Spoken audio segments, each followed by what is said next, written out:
Hi there, Leah Palmer here, and you're watching my presentation on my executive leadership interview conducted for a leadership class at the University of St. Mary.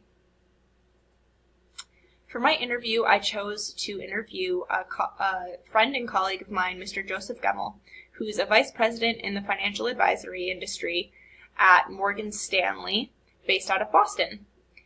Mr. Gemmell has been there for 23 years. He started by managing himself and has slowly been growing and developing his team, and now manages a team that works with family wealth management. So I conducted this interview, but I also conducted several other interviews to prepare me for my main interview, and also just because I'm extremely interested in this subject matter. So across these several interviews, I learned that there are a lot of confirmation in the real world for the things that we've learned so far in this class. These basic learnings are that management and leadership are indeed very different. Leaders and managers that I've spoken with confirm this wholeheartedly. And they also confirm the skills that we've learned set leaders apart. These skills are across the board named as humility or self-knowledge, the ability to listen, the ability to build trust, and the ability to adapt. In my interview with Mr. Gemmell, however, I learned a lot of new things which were really exciting and fun for me. And in the course of this presentation, we will go through those things in a little bit more depth. I have them listed here on this slide as knowing when it's not a match, understanding or knowing your employees' why, understanding the economy of employment, being able to let people go, and having a humane approach. Diving right into these here, we'll start with knowing when it's not a match. Mr. Gemmell is very adamant in speaking about employment as more than just a job. He truly believes that when an employer and an employee get together, it needs to be a match. We'll talk about this a little bit more in the economy of employment. Under this section, Mr. Gemmell was very encouraging to leaders to remind them that while they can do a lot to develop their team and lead their team to success, they are still limited, and not everyone can be led to success. Or perhaps they can be led to success, but you can't make them drink the water of success. So the mark of a really good leader is to know when your leadership abilities and resources have dried up. Here are some things that Mr. Gemmell speaks about when a leader is required to help their team reach success. Knowing their why, as he calls it. This is knowing and understanding what drives your employees, what makes them come into work every day, and what influences their behavior at work. For example, he mentions an employee of his who is a 9-to-5 guy. And while Mr. Gemmell needs more flexibility from his employees, because he understands this employee's why, which is a difficult situation with his wife and child at home, he can respect that this employee will never be an A player because of this circumstance at home. Because he knows this and respects this, he can build trust with his employee. This is essential to being able to lead them to as close to an A player as possible. Now, Mr. Gemmell also has a very interesting philosophy on employment, which I call here the economy of employment. We nerded out about economics a bit during this interview.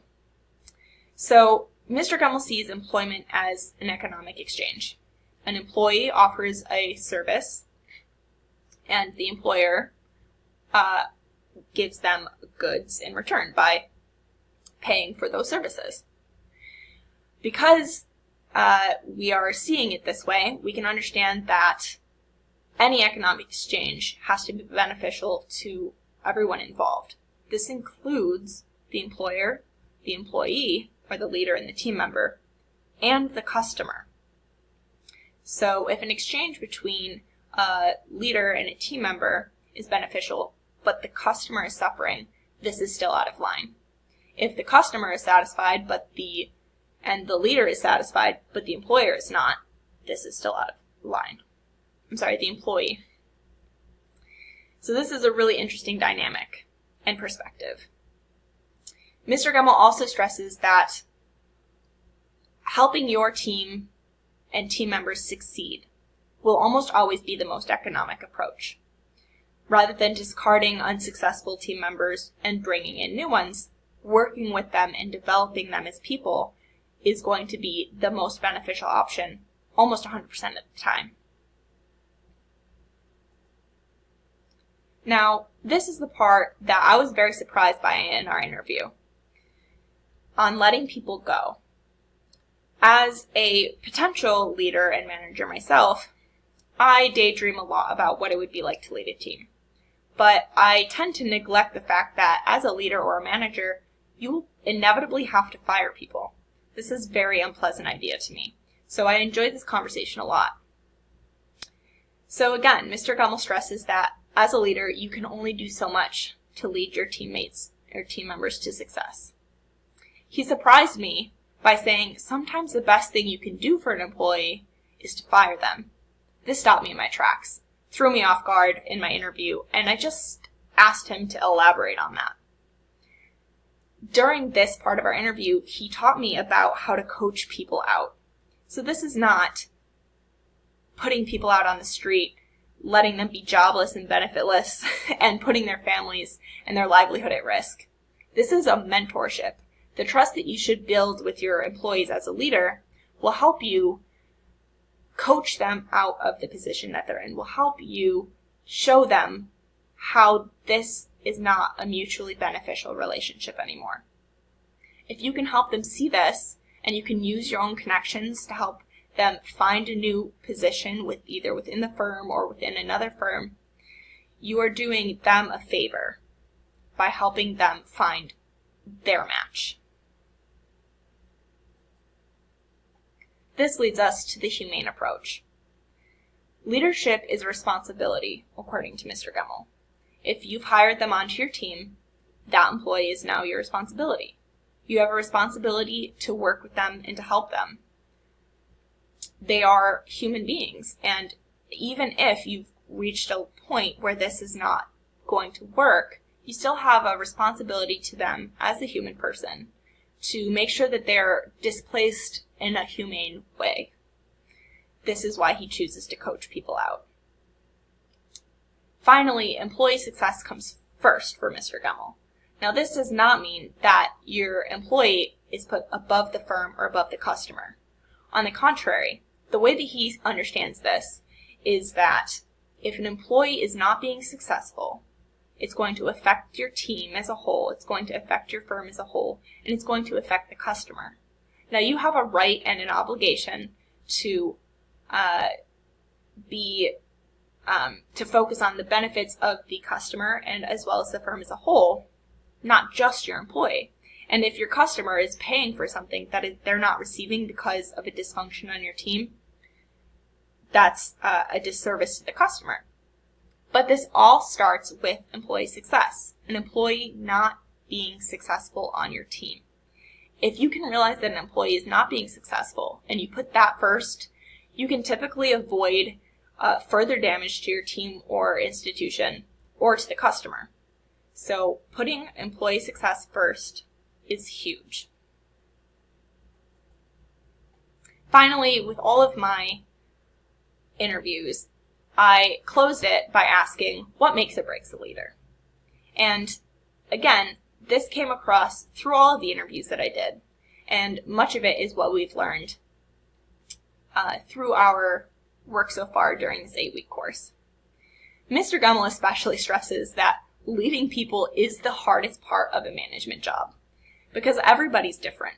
Whether you know how to manage some people or lead some people, you're always going to be surprised. The things that came across through my interviews were self-awareness and humility, as we spoke about before. But I wanted to break this down a bit because of how important it is.